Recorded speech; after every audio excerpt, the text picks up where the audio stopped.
some of us were also arrested for not answering questions. When we told the government that there is no way they can be without in South Africa without doing what we want to do. We are the people of South Africa. It was a time when the nationalist government was doing its damnedest to defeat the progressive movement. This harassment was an ongoing thing. When we had a public meeting, cops used to always be there, no matter where you were. The Bantu Laws Amendment Act of 1957, threatening to prevent Africans from attending churches in white areas. Can you imagine such a law? One night at about 3 o'clock in the morning, there was a knock on the door.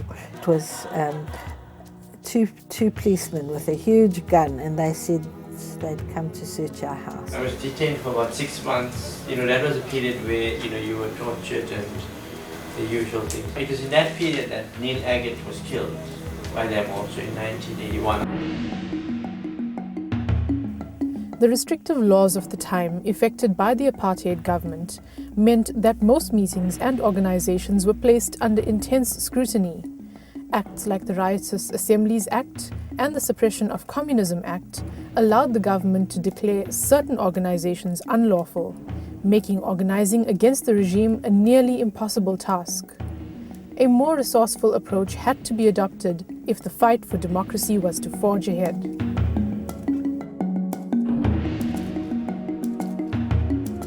Archbishop Hurley was Bishop of the city of Durban for 45 years, and he began to see more and more clearly that he should oppose apartheid and he should help the church to do that.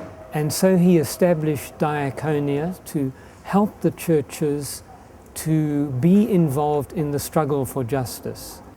We used to have our meetings when we couldn't have meetings in the township. We used to have our meetings at diaconia. He was always very ready to help people, like workers on strike or workers involved in a boycott. During that time, also there were the school boycotts, the 76 and in the 80s. I also belonged to the Black Sash, and he was a patron of the Black Sash along with Baz Nordee. And he chose to go to Emmanuel Cathedral, which is situated in a very poor area. He was the parish priest there. He wanted to see a country that would create abundant life for all its citizens. He found it very difficult that there was so much poverty. As one of the most complex pieces of legislation ever devised anywhere. Ian Mkhize stood out as a true township hero, mobilizing at grassroots level and uniting communities against the oppression.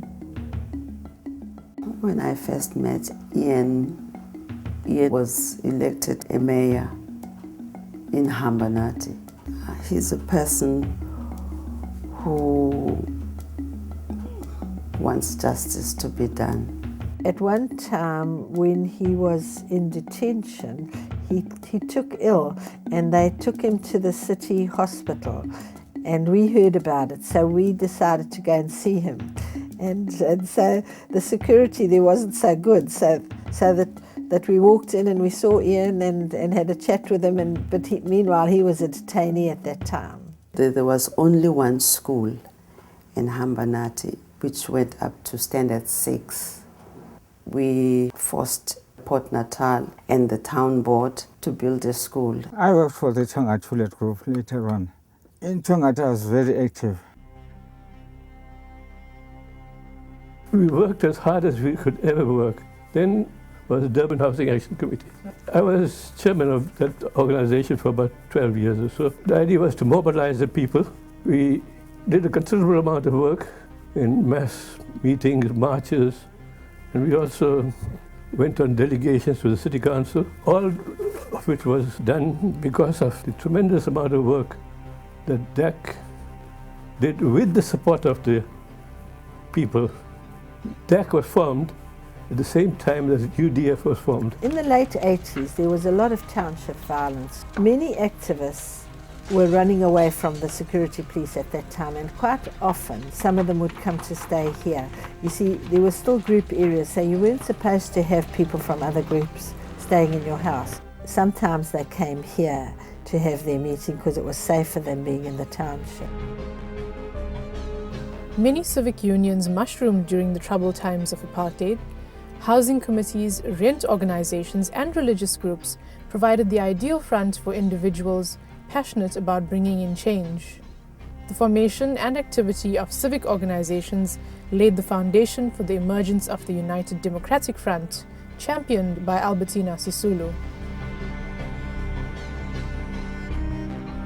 I think where she really shot to prominence was when she was elected to be the president of the UDF in absentia. She was incarcerated then, but in absentia she was actually voted to be the president of the UDF.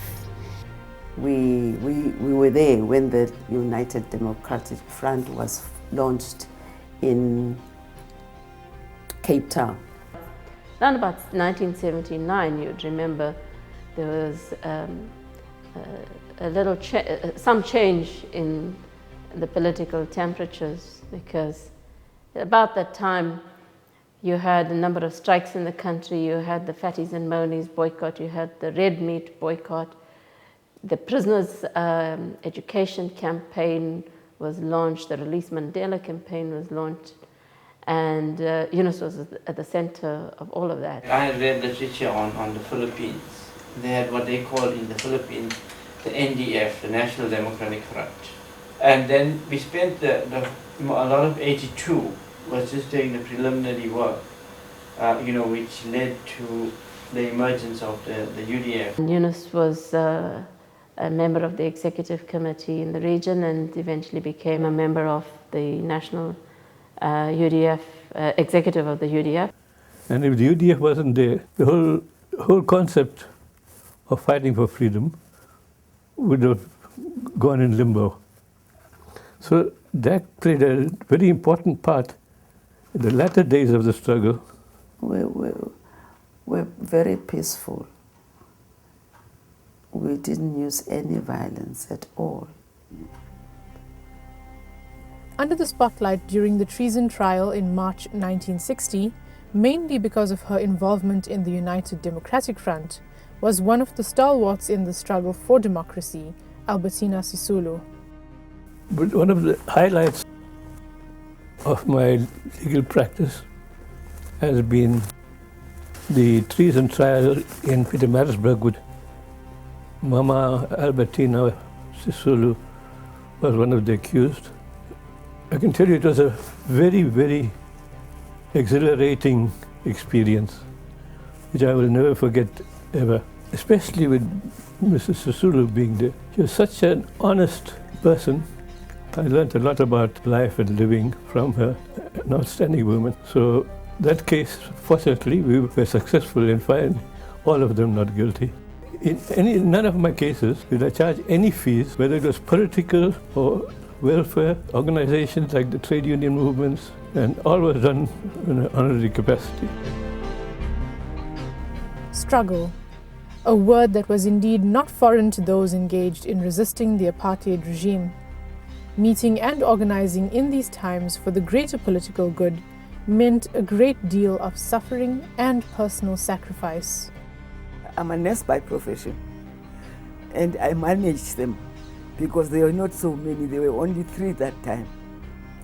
So going to school was not a problem to me, and pay for their school fees. So they carried on until their father came out of jail. But it was very difficult for my mom, because I know when you know what nurses earned in those days. I think for me what remained still very traumatic was how we were woken up by the special branch, knocking on every door, standing at every window, shining torches. Tonight, the Gandhi Development Trust, in conjunction with Satyagraha, acknowledge the sterling efforts of those who have engaged tirelessly in South Africa's fight for freedom.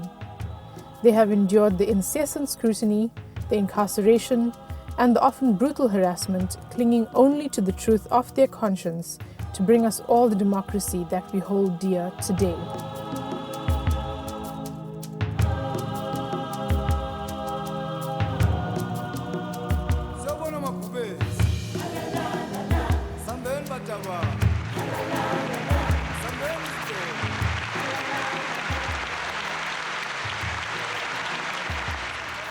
He would be saying to the church and to people of faith, keep going, you are still needed, make your contribution, give an example, be a light to the whole society. Since I retired, I've been active as an AIDS volunteer. In Rwanda, where we run an HIV/AIDS support centre, we've started an organic fruit and vegetable garden, and we teach people to grow vegetables. He wasn't pleased with the direction in which the politics of the country was going, the way resources were being distributed, the idea of black economic empowerment, which empowered a few people.